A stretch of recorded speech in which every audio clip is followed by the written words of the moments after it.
Bir Demet Tecrübelerim kanalına hoş geldiniz. Haftanın zeka sorusuyla yeniden karşınızdayım. Evet, öncelikle geçen haftanın sorularının cevaplarıyla başlayalım. Harika bir soru sormuştum. Evet, fotoğrafta gösterdiğim gibi geçen hafta sorduğum soruda bir masanın üzerinde çift kollu terazi vardı.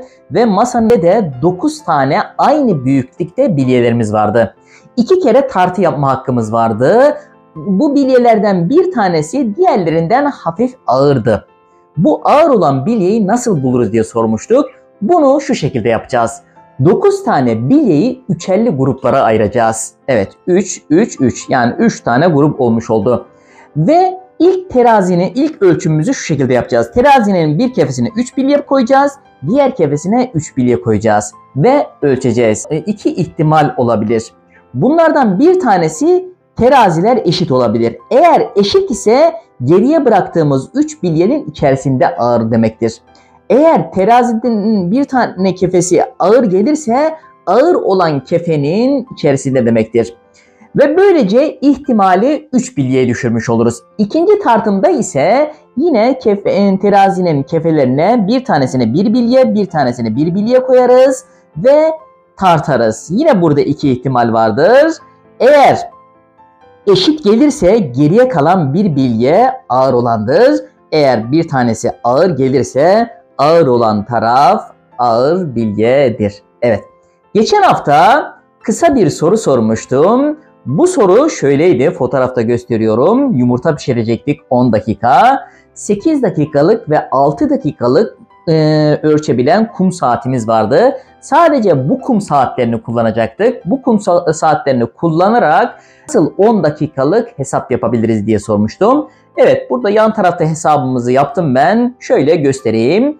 Öncelikle haşlamaya başlamadan önce 8 dakikalık ve 6 dakikalık kum saatlerini ikisini aynı anda başlatırız. 6 dakikalık kum saati bittiğinde 8 dakikalık kum saatinde 2 dakika zaman kalmış olur. Ve bu şekilde haşlamaya başlarız. Evet, 2 dakika buradan devam edecek. Sonra 2 dakikalık zaman biter bitmez 8 dakikalık kum saatini tekrar geri çeviririz. 8 dakika daha devam eder. 2, 8 daha toplam 10 dakika yapar. Evet, bu soruların cevaplarını videonun sonuna bırakacağım, sağ tarafına bırakacağım. Oradan tekrar izleyebilirsiniz.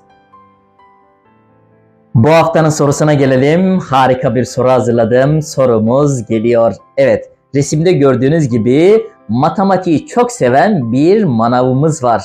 Adam çılgın. Ne yapıyor bu adam? Yine adamın bir terazisi var. Çift kollu terazi. Bir tane ağırlık tartısı var. Sadece bu 4 ağırlığı kullanarak 40 kiloya kadar sebzeleri, meyveleri tartabiliyor. Enteresan yani.